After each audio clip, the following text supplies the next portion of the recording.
Despite all that backlash, others, though, trying to sign up with some of the NGOs out here, they've given up. They want to go home. They say it was not worth it, and they just want to get back to their families at this point. Sandra?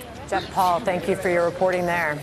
In the meantime, President Trump taking to Twitter, slamming special counsel Bob Mueller's Russia probe. The news coming just a day after the special counsel's office said in a court filing that former Trump campaign chairman Paul Manafort has been lying to investigators, breaking his plea agreement. Manafort's lawyers say otherwise. John Roberts has the story from the North Lawn there. Hey, John.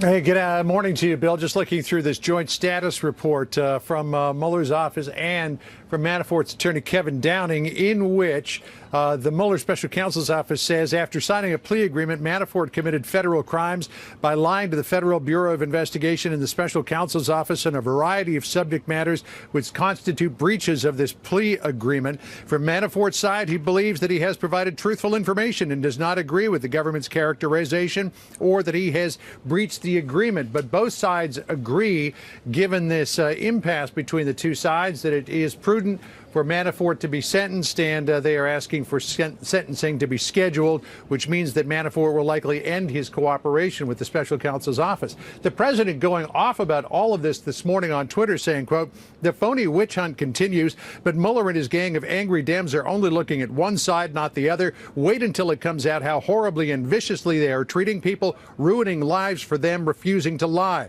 Mueller is a conflicted prosecutor gone rogue. The fake news media builds Bob Mueller up as a saint when in actuality he is the exact opposite. He is doing tremendous damage to our criminal justice system where he is only looking at one side, not the other. Heroes will come of this, and it won't be Mueller and his terrible gang of angry Democrats. Look at their past. Look at where they come from. The now $30 million witch hunt continues. They've got nothing but ruined lives. Where is the server? Let these terrible people go back to the Clinton Foundation and justice, in quotation marks, department."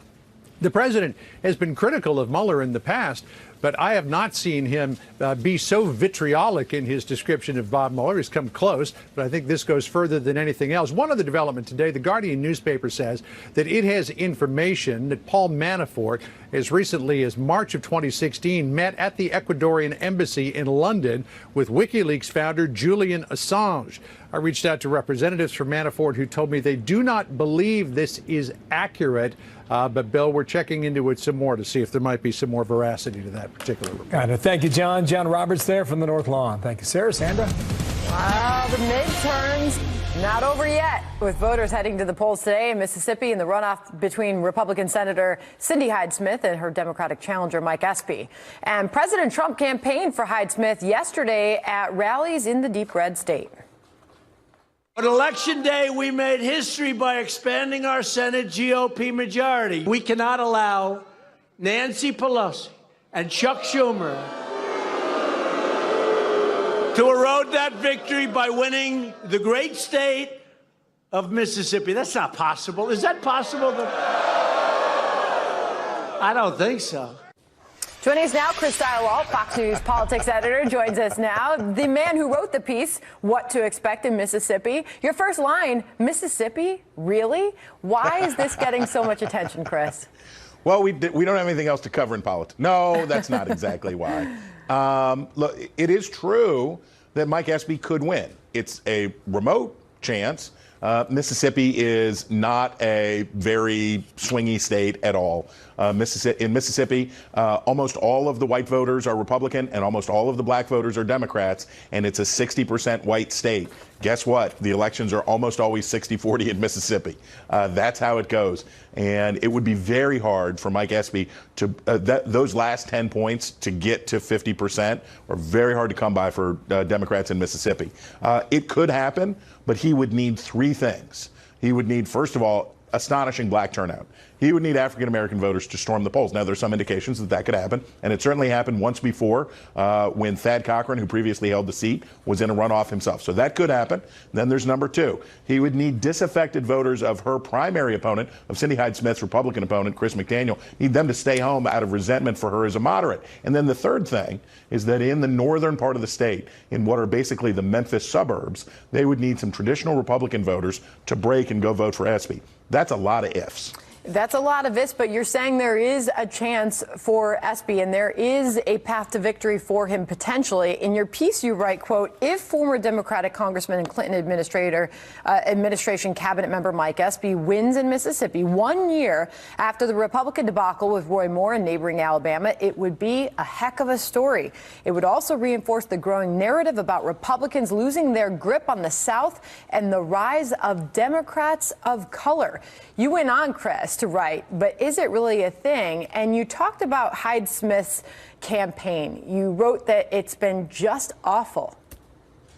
She has not been good at this. And sort of the irony here is that the choice of Hyde-Smith to replace Cochran and to run in this seat was because she's so anodyne. She's so squishy. She's a former Democrat who had a sort of unremarkable stint as the state's agriculture secretary. She is supposed to be safe and suburban friendly. And still, Democrats have managed to turn her into the vanguard of the new segregationism because of her unfortunate utterances on the trail. She has not responded to the pressure in the right way, and she has made her own position harder, but she has faced a pretty astonishing onslaught from the national press and from Democrats. Well, you saw the president there in a couple rallies yesterday, a huge push for the senator, so we'll see what happens. But whatever does happen, Chris, what is the message here? What is the takeaway from the fact that this race has gotten there and the broader message for the Republican Party in particular, as you heard the president there last night? Look, I think that we have to be careful about broader messages here. This is a low name identification, appointed senator. This is somebody who is not famous. This is somebody who doesn't have deep ties in the Republican Party. So I think we have to be careful about overinterpretation here. I don't know that there's a larger meaning just because it's close. I love how you write weirder things have happened than a former Democratic congressman winning in an upset in the Deep South. It's a race that the nation will be watching. Chris Stirewalt, thank you, and great piece this morning. Put it all in perspective for us. You bet. Thank you. Thank you, Chris. Nice to see you, sir. So nice he cardigan. set it up for us. Yeah, handsome sweater that man's wearing there. Always a gentleman. So dapper. After winning the House majority, some top Democrats are now urging restraint on investigating the president, at least for now. How long will that hold? Republican House Judiciary Committee member Doug Collins weighs in on that. He's got a lot to say coming up shortly. All right. Plus, President Trump slamming the Russia investigations after special counsel Robert Mueller accuses Paul Manafort of breaking his plea deal by lying to federal investigators. Where does the Mueller probe go now? The man we will ask that question of, Alan Dershowitz. He will join us next. Day to day. So Melania Trump, Second Lady Karen Pence there at the American Red Cross, Washington, D.C. Nice to see. Well, new developments in the Mueller probe, the special counsel's office saying former Trump campaign chairman Paul Manafort repeatedly lied to federal investigators, which violates a plea deal he signed 2 months ago. Manafort's attorneys disputing that, saying, quote, he believed he has provided truthful information and does not agree with the government's characterization that he has breached the agreement. Let's bring in Alan Dershowitz, Harvard Law Professor Emeritus and author of the book, The Case Against Impeaching Trump. Good morning. Good morning. I predicted this on Sunday when I said that Mueller is not going to be able to use Manafort because he is a proven liar, and you can't put a liar on the witness stand, just like he's not going to be able to use Corsi. He's not going to be able to use anybody who he got to plead guilty to perjury or lying to an FBI agent. You know, the number of witnesses that he has that are credible are shrinking by the day. So going back to your comments over the weekend, which got a lot of attention, you spoke very strongly about what you see will be the outcome when ultimately this Mueller report is released. That's right. The president has to be ready, and his team has to be ready, because Mueller is not going to produce a neutral report. He's not going to be fair. He's going to produce what he believes is going to be a devastating attack. He's going to put together everything. He's going to use information from Manafort and others without necessarily disclosing that they're liars. And so the president's team has to be ready. And that's why I've suggested that the president's team demand that on the day that the Mueller report is released, that their report is released as well, that the public gets a chance to see both reports. In other words, that when the Mueller report is produced to the Justice Department, it has to be turned over to the team. Well, how can the president's team prepare a statement not knowing what's in the Mueller report? Here's the way what has to happen. Mueller report gets sent to the Justice Department. The Justice Department doesn't release it. It sends it over to the president's team. Right. They then have a week to write a rebuttal looking specifically. Then once their rebuttal is ready, both reports are released at the same time. That way the American public gets to see both together. They don't get to see one-sided report that gets the front page of the New York Times and then a week later, a page 23 response. Fairness requires that they be released, if released at all, at the same time. The latest that we heard from the president came via a tweet today. The phony witch hunt continues, but Mueller and his gang of angry Dems are only looking at one side, not the other. Wait until it comes out how horribly and viciously they are treating people, ruining lives for them, refusing to lie. Mueller is a conflicted prosecutor gone rogue. You made the forecast or the prediction that the report will not ultimately indicate the president criminally. That's right. But it will be devastating politically. If not answered. That is, if it's out there alone. Mueller is a smart guy. He has very smart prosecutors. They're going to put together every bit of evidence and create a mosaic which points to the White House, the Oval Office, the president.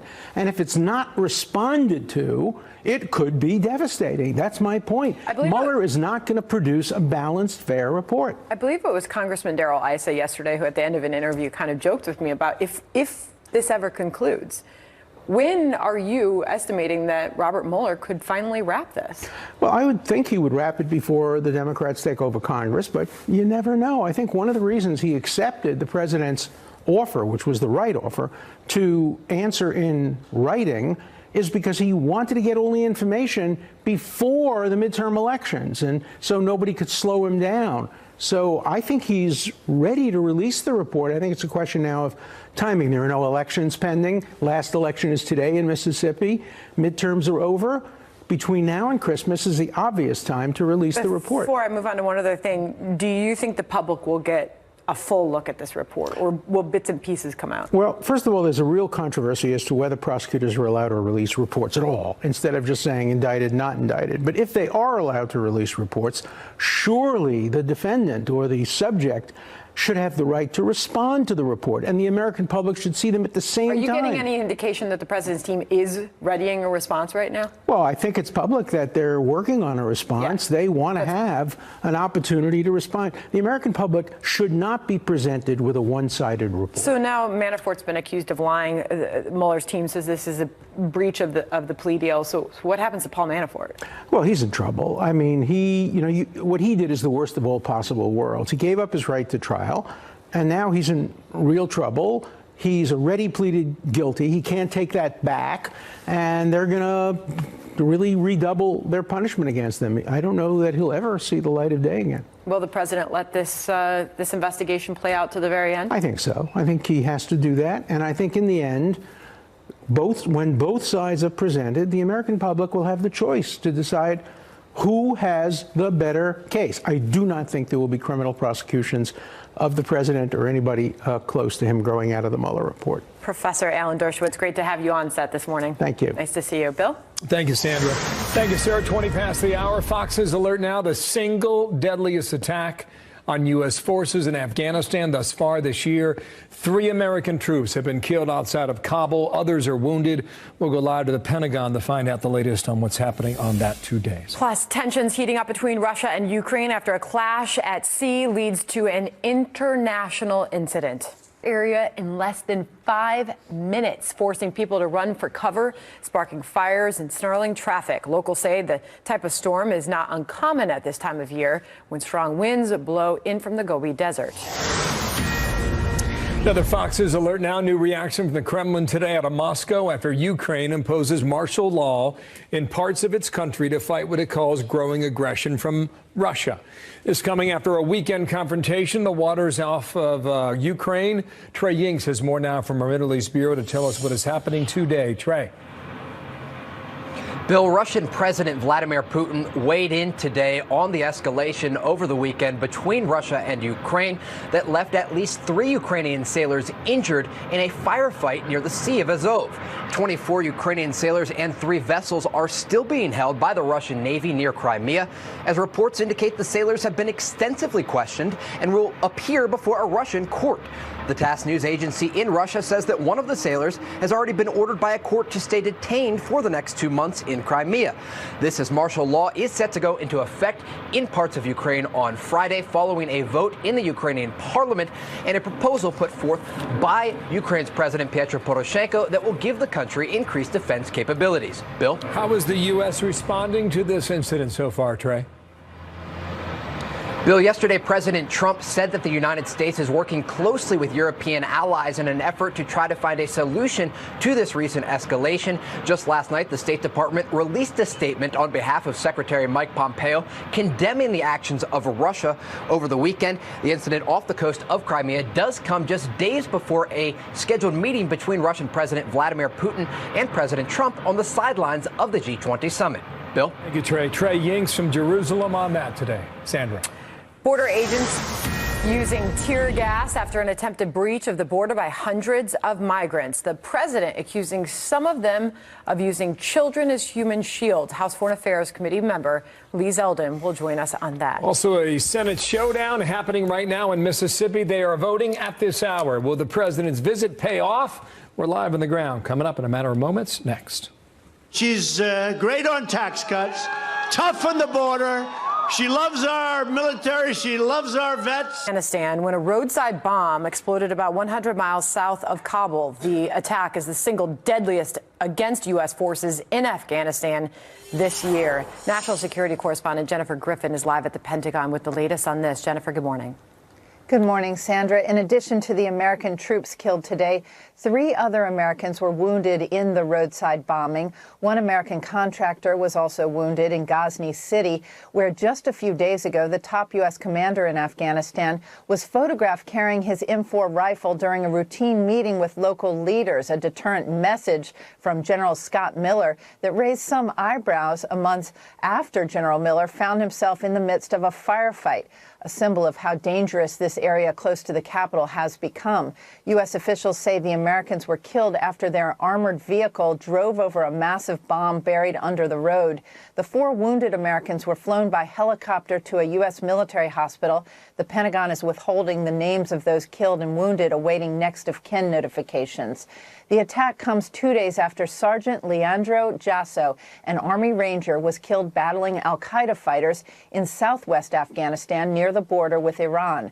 We are learning this morning he was killed by friendly fire from Afghan forces who he was fighting alongside. Quote, "The loss of Sergeant Jasso is felt by his family and loved ones, by all who served with him, and by all on this mission to protect our country and our allies," General Miller wrote in a statement.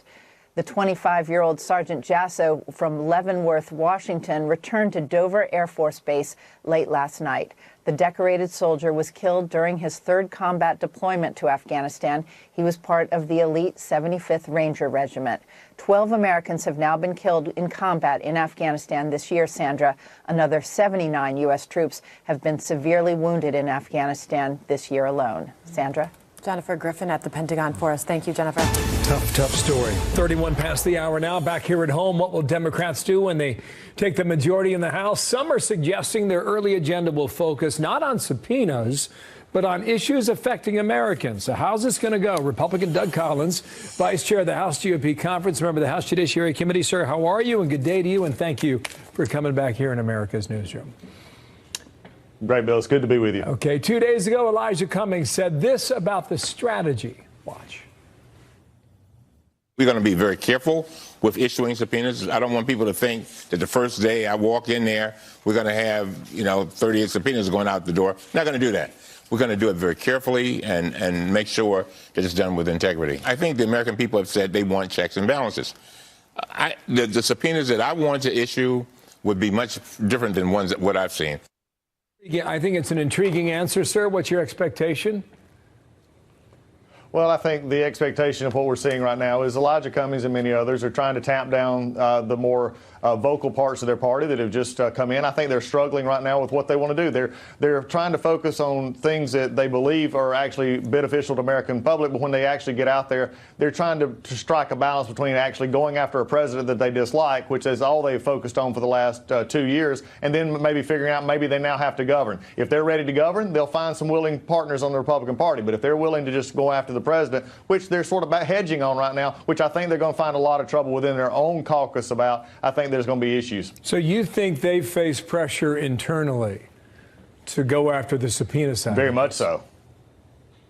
Yeah, very much so, Bill. I think what you got to find out is they had many of their folks who ran on very much of almost a socialist agenda. They're coming in right now. They don't like the president. They don't like the fact that, I mean, many of them ran on getting rid of ICE. Think about that for a moment. They want to get rid of ICE. They want to get rid of our ICE enforcement and have basically an open border policy. When they start running on these things of complete more government takeover through Medicare for all, when you start dealing with those, they're having struggles internally to know that those are not popular topics, and then they're having to balance the fact that many of them want to go after the president on everything from tax returns to everything else. That just doesn't play well with the American people. They know it, and I think there's a divide between them right now. Okay, so Matt Cartwright's a Democrat from Pennsylvania. You know him. He's a colleague, right?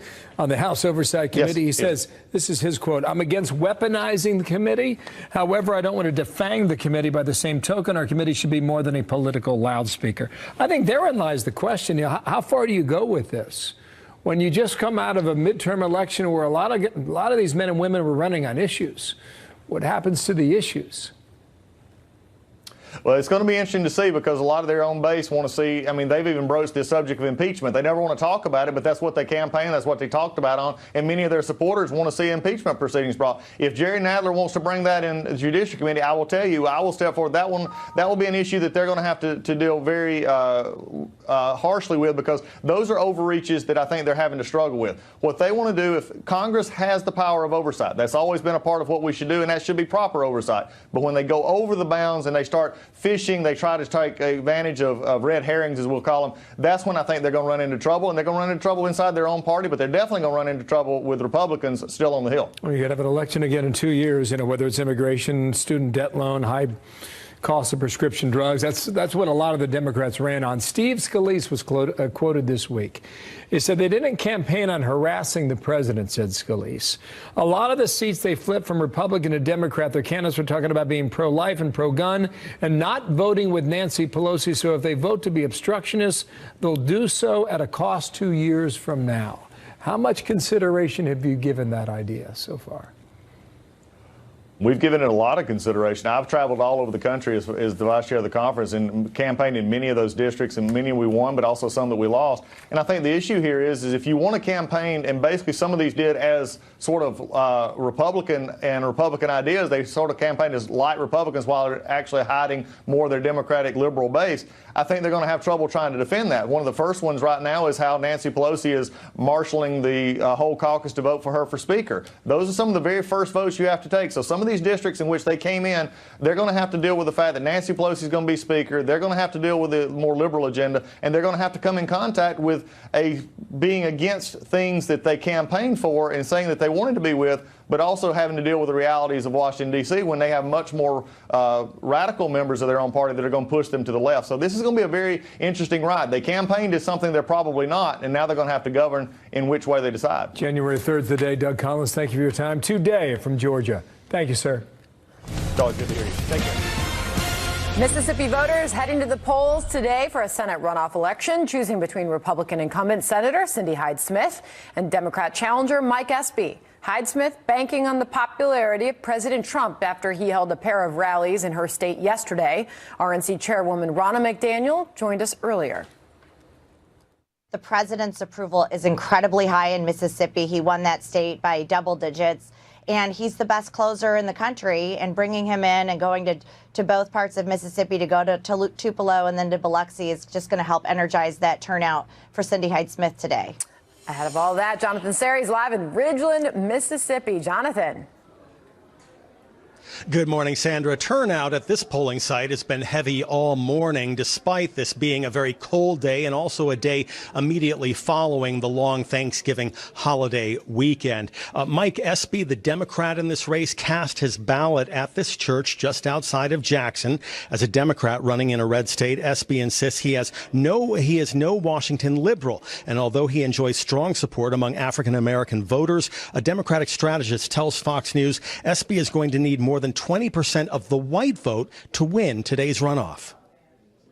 I'm proud of what I am. I'm proud of what you are. I'm proud of what he is. But I think that we don't have to dwell on it and go to our tribes. We need to come to a common group and solve these problems. Yesterday, President Trump rallied in Tupelo and Biloxi with Senator Cindy Hyde-Smith, trying to shore up Republican support after she made some gaffes on the campaign trail, including joking about attending a public hanging. Mr. Trump made the case for expanding the Republican majority in the Senate. If we win tomorrow, we'll be at 53-47, which is substantially more than we have.